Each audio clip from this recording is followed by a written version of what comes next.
Hello दोस्तों। आज मैं आपके लिए नेक्स्ट सब्जेक्ट लेके आया हूँ, मनोविज्ञान या बाल मनोविज्ञान। अब हम बाल मनोविज्ञान या मनोविज्ञान के बारे में भी एक एक वीडियो डेली डालेंगे।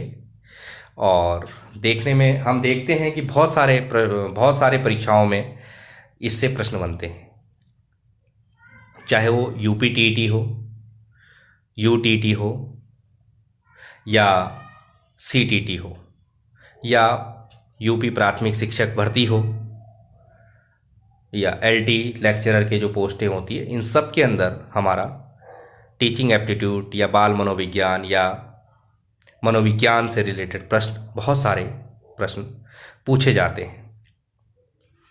और हम देखते हैं कि अगर हम अच्छे से इन प्रश्नों की तैयारी नहीं करते हैं तो ये प्रश्न हमसे कहीं ना कहीं गलत हो जाते हैं मनोविज्ञान के प्रश्न। तो मैं इसीलिए आप लोगों के लिए मनोविज्ञान के सेलेक्टिव टॉपिक्स, जहाँ जहाँ से प्रश्न पूछे जाते हैं इन कंपटीशनों में, और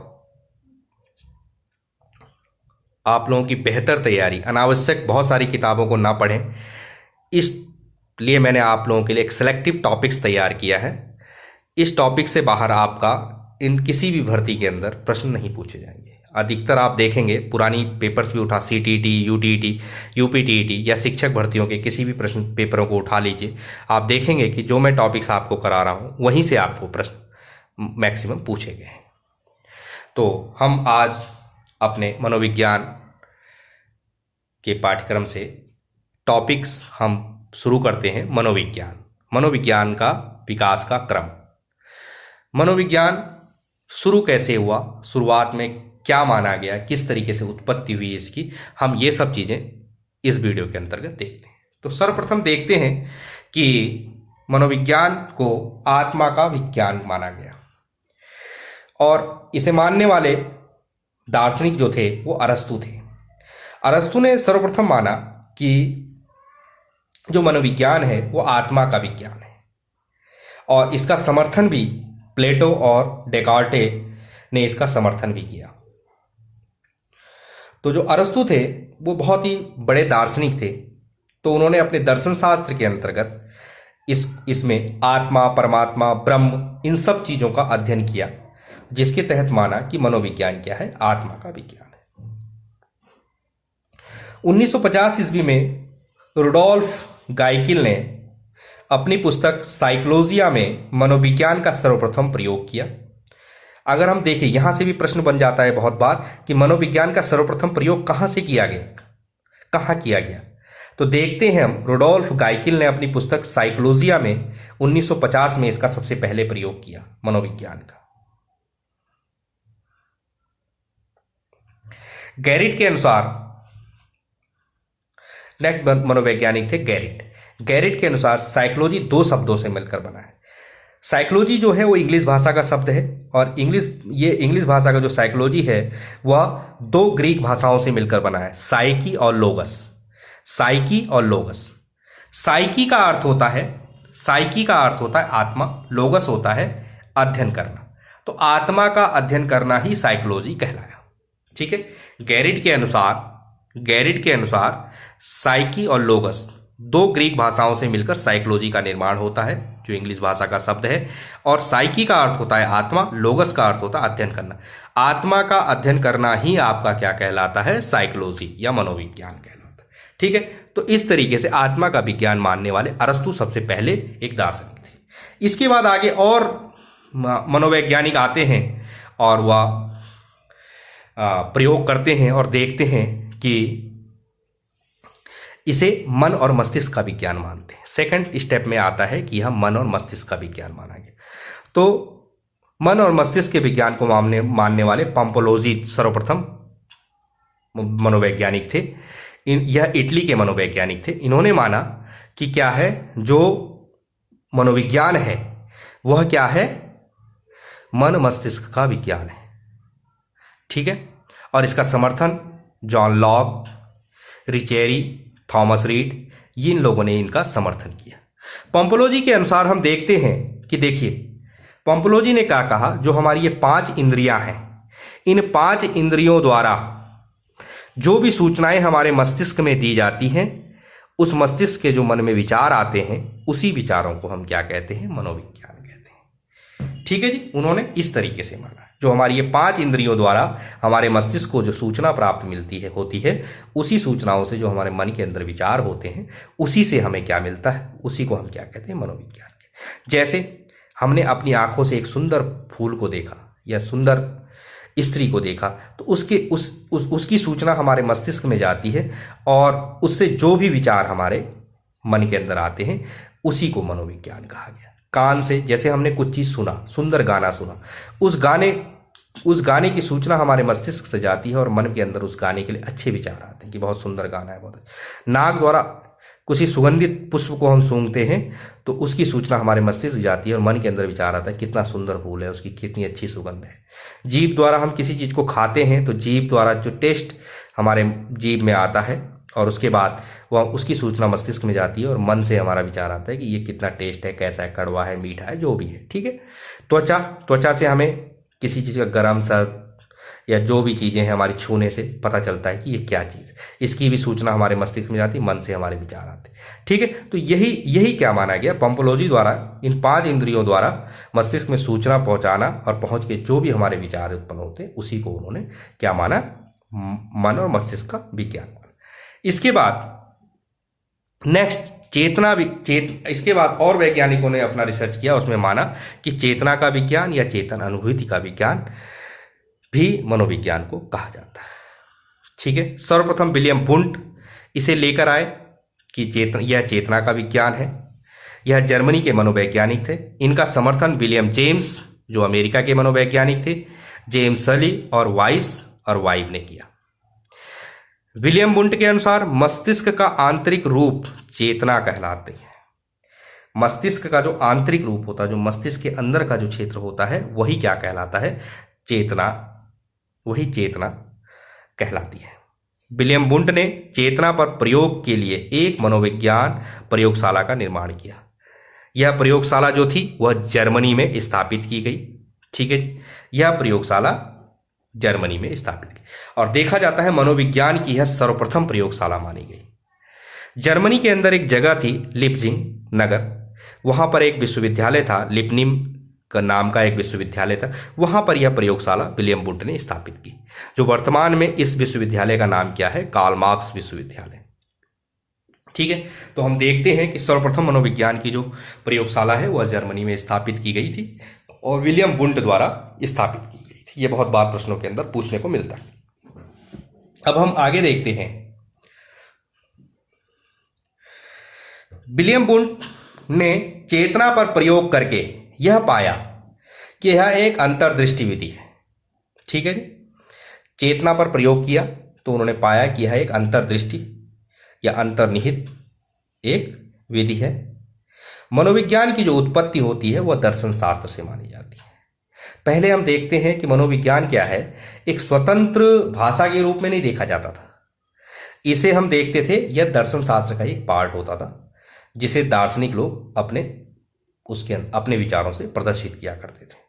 लेकिन 1880 में मनोविज्ञान को विलियम वुंट ने स्वतंत्र विषय के रूप में स्थान दिलाया। तो ये भी प्रश्न बहुत बार पूछा जाता है कि मनोविज्ञान को स्वतंत्र विषय के रूप में स्थापित किसने करा, ठीक है, यह जगह किसने दी। तो ये हमारे विलियम वुंट थे, जिन्होंने 1880 में मनोविज्ञान को एक स्वतंत्र विषय के रूप में स्थापित कराया। विलियम वुंट को आधुनिक मनोविज्ञान का जनक भी माना जाता है। विलियम वुंट आधुनिक मनोविज्ञान का जनक अगर पूछा जाए किसे माना जाता है तो विलियम वुंट को माना जाता है। 1900 ईस्वी में इस परिभाषा को भी अस्वीकार कर लिया गया। 1900 ईस्वी आते आते क्या हो गया कि इस परिभाषा को भी अस्वीकार कर दिया गया कि यह चेतना जो है वो मनोविज्ञान का ही एक पार्ट है। आगे देखा गया 1912-13 में देखा गया कि इसे व्यवहार का विज्ञान माने जाने लग गया। कुछ मनोवैज्ञानिक हुए जिन्होंने इसे माना कि कि भाई ये चेतना आत्मा का भी नहीं है, मन मस्तिष्क का भी नहीं है, चेतना का भी नहीं है, यह तो कुछ और ही है। और वह और क्या है? वह व्यवहार का विज्ञान है। जो भी हम व्यवहार करते हैं उसी को हम क्या कहते हैं? मनोविज्ञान कहते हैं। तो देखा गया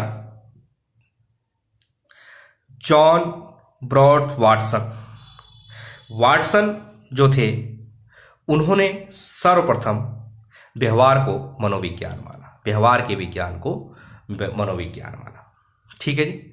व्यवहार के जो हमारा व्यवहार होता है, जो हमारा बिहेवियर है, उसको ही क्या कहा जाता है? मनोविज्ञान कहा जाता है। इसका समर्थन B.F. Skinner, Ivan P Pavlov, C.L. हल, विलियम वुडवर्थ, विलियम मैकडूगल, ये सभी मनोवैज्ञानिक थे जो व्यवहारवादी माने गए और इन्होंने इसका समर्थन किया कि जो वाटसन कह रहे हैं कि मनोविज्ञान व्यवहार का ही विज्ञान है, तो यह सत्य है। तो देखा गया व्यवहार मानसिक स्थिति का बाह्य रूप कहलाता है। जो व्यवहार क्या है? व्यवहार क्या है? बिहेवियर क्या होता है? देखते हैं ना आप, बिहेवियर क्या होता है? जो हम कर रहे होते हैं, जो हम अपने इर्द गिर्द आसपास बिहेवियर, जैसे हम किसी से बातचीत करने में हम किस तरीके का अपना बिहेवियर रख रहे हैं। किसी का झगड़ालू होता है, किसी का फ्रेंडली होता है, किसी का बहुत ही सॉफ्ट होता है, किसी का बहुत जल्दी बातचीत करने में दोस्त इजीली बन जाते हैं। तो इस तरीके का जो बिहेवियर, जो बाह्य रूप, जो हमारे शरीर का दिखता हुआ, जो हमारे क्रियाकलापों में जो दिखता है हमारा रूप, उसी को हम क्या कहते हैं? व्यवहार कहते हैं। ठीक है, बाह्य रूप को ही कहते हैं। उदाहरण के लिए शरीर की क्रियाएं, जैसे दौड़ना, चलना, खेलना, ये हमारा बाह्य रूप है। ठीक है, ये हमारा बाह्य व्यवहार है। जैसे हम कहीं दौड़ रहे हैं, ठीक है, चल रहे हैं, खेल रहे हैं, तो ये हमारा बाहरी व्यवहार है। हम किस तरीके से खेलते हैं, किस तरीके से दौड़ते हैं, किस तरीके से चलते हैं, तो ये सब हमारे बाह्य रूप के अंतर्गत आते हैं और यही हमारा बिहेवियर में माने जाते हैं। ठीक, मानसिक क्रियाएं, जैसे मानसिक क्रियाएं, चिंतन, मनन, ठीक है, ये सब चीजों को हमारे व्यवहार के अंतर्गत देखने को मिलता है। इसके बाद आगे हम देखते हैं, विलियम मैकडूगल ने 1905 में अपनी पुस्तक आउटलाइन साइकोलॉजी में सर्वप्रथम व्यवहार का प्रयोग किया था। यह भी प्रश्न बहुत बार पूछ लिया जाता है कि विलियम मैकडूगल ने 1905 ईस्वी में अपनी पुस्तक आउटलाइन साइकोलॉजी में सर्वप्रथम व्यवहार का प्रयोग किया। तो सर्वप्रथम व्यवहार, बहुत बार प्रश्न पूछा गया, सर्वप्रथम व्यवहार का प्रयोग कहाँ किया गया और किसने किया? तो विलियम मैकडूगल ने किया, 1905 में किया, अपनी पुस्तक आउटलाइन साइकोलॉजी में किया।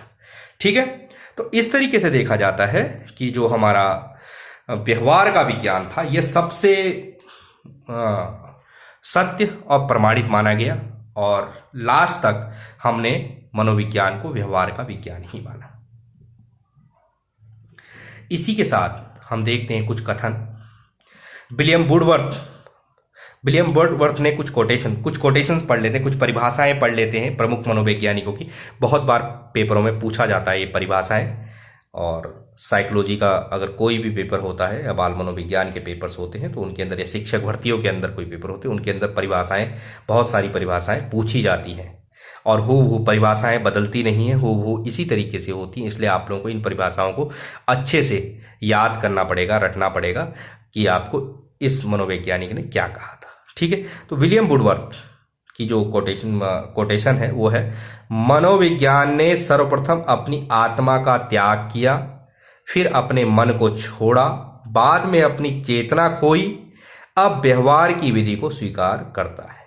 ठीक है, तो विलियम वुडवर्थ ने देखो कितनी प्यारी लाइन कही है। वही चीज है जहां से शुरू हुआ और धीरे धीरे जैसे जैसे हम छोड़ते चले गए उनको, और वर्तमान में जिस चीज को अपनाया हमने, उसी चीज का व्याख्यान करते हैं। मनोविज्ञान ने सर्वप्रथम अपनी आत्मा का त्याग किया। सबसे पहले हमने आत्मा का विज्ञान कहा था, फिर अपने मन को छोड़ा। दूसरे नंबर पे हमने मन और मस्तिष्क का विज्ञान कहा था, इसलिए उसको छोड़ा। फिर बाद में अपनी चेतना खोई, फिर हमने तीसरे नंबर पे क्या कहा था? चेतना का विज्ञान कहा था, उसे भी बाद में अस्वीकार किया गया। अब व्यवहार की विधि को स्वीकार करता है। तो इसका मतलब अब जो वर्तमान में हम मानते हैं मनोविज्ञान को, वह हमारा क्या माना जाता है? व्यवहार का विज्ञान माना जाता है। ठीक है जी, तो ये विलियम वुडवर्थ की लाइन, बहुत बार अगर परीक्षाओं में ये कोटेशन पूछ ली जाती है तो ये विलियम वुडवर्थ की है। ठीक है जी, वर्तमान में मनोविज्ञान व्यवहार का अध्ययन कहलाता है। इसके अंदर मानव, पशु, पक्षी सभी के व्यवहार का अध्ययन किया जाता है। ठीक है जी, अब कुछ परिभाषाएं हैं, बहुत इंपॉर्टेंट परिभाषा है जिसको हम पढ़ेंगे, ठीक है। जैसे सबसे पहली परिभाषा है जेबी वाटसन की। जेबी वाटसन कहते हैं मनोविज्ञान व्यवहार का शुद्ध धनात्मक निश्चित विज्ञान है। मनोविज्ञान व्यवहार का शुद्ध धनात्मक निश्चित विज्ञान है। यह जेबी वाटसन द्वारा कहा गया, ठीक। यह हूबहू परीक्षाओं के अंदर यही लाइन आएगी कि बताइए भाई ये किसका कथन है। मनोविज्ञान, यह किसकी परिभाषा है। मनोविज्ञान व्यवहार का शुद्ध धनात्मक निश्चित विज्ञान है, तो आप सीधे सीधे जेबी वाटसन लगा दें। इसके बाद मैकडूगल के अनुसार है मनोविज्ञान आचरण और यथार्थ का विज्ञान है। यह किसने कहा? मैकडूगल ने कहा। इसके बाद बीएफ स्किनर मनोविज्ञान व्यवहार और अनुभव का विज्ञान है, ठीक है जी। इसके बाद क्रो एंड क्रो कहते हैं मनोविज्ञान मानव व्यवहार एवं मानव संबंधों का अध्ययन करने वाला विज्ञान है, ठीक है। मनोविज्ञान मानव व्यवहार एवं मानव संबंधों का अध्ययन करने वाला विज्ञान है, यह क्रो एंड क्रो का है। इसके बाद नेक्स्ट आपका आता है मनोविज्ञान अचेतन मन का अध्ययन करने वाला विज्ञान है। मनोविज्ञान अचेतन मन का अध्ययन करने वाला विज्ञान है, ठीक है जी। यह किसका है? सिगमंड फ्रायड का है, ठीक है। इसके बाद हम देखते हैं वुडवर्थ के अनुसार जीवन में अभ्यास एवं प्रभाव देने वाले प्रत्येक क्रिया व्यवहार है। जीवन में आभास एवं प्रभाव देने वाले प्रत्येक क्रिया व्यवहार है। यह किसकी है? वुडवर्थ के अनुसार है। इसके बाद जिम्बार्डो के अनुसार मनोविज्ञान जीवधारियों के व्यवहार का वैज्ञानिक अध्ययन है, ठीक है जी। इसके बाद नेक्स्ट है मॉर्गन के अनुसार मनोविज्ञान मानव पशु के व्यवहार का अध्ययन करने वाला विज्ञान है, ठीक है साथियों। तो इस तरीके से ये परिभाषाएं हैं। आज मैं आप लोगों को मनोविज्ञान में इतना ही पढ़ाता हूँ। आज इंट्रोडक्शन पार्ट था, शुरुआत थी, तो आज हम इतना ही करते हैं। इसके बाद आगे की हम टॉपिक्स मनोविज्ञान की प्रकृति, ठीक है, और कितने संप्रदाय थे, इन सब चीज़ों के बारे में हम आगे पढ़ेंगे और अच्छे से हम इसे याद करेंगे। और आपको धीरे धीरे मैं सारे टॉपिक्स आपको दे दूंगा मनोविज्ञान के अंतर्गत, और इससे बाहर आपका किसी भी कंपटीशन में नहीं आएगा, ठीक है साथियों। आज हम यहीं पे समाप्त करते हैं। थैंक यू, धन्यवाद।